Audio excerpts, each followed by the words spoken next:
hearing things like daycare centers that are near the coastline closing early, the San Francisco Zoo shut and evacuated. Um, the Bay Area rapid transit train service shut service between San Francisco and the East Bay.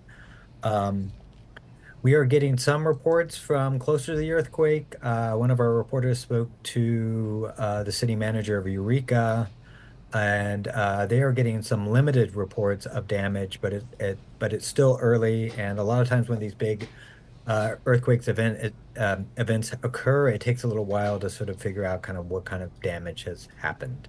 Yeah, so let's talk about that. It's still early. I know the Bloomberg News team is out there; they're gathering data.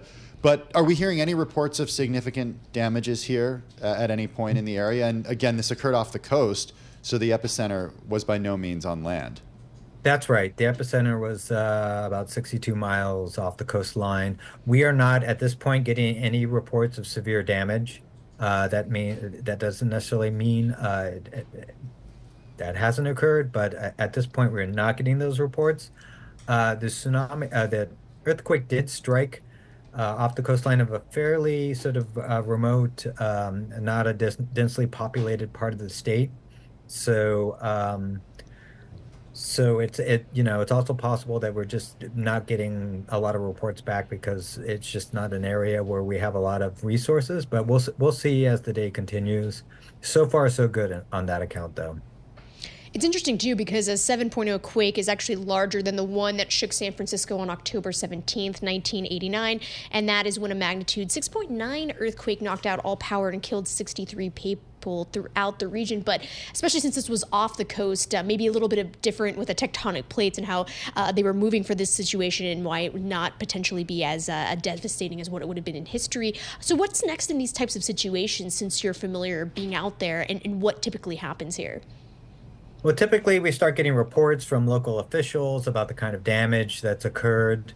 Um, it may take a few hours before those reports start coming in. Um, the other thing is who are in harm's way are trying to make sure their friends and family are safe. And it's a little bit of a, chaotic period initially, but after that period passes, we start to get a better sense of like, what's the magnitude of all of this, so to speak.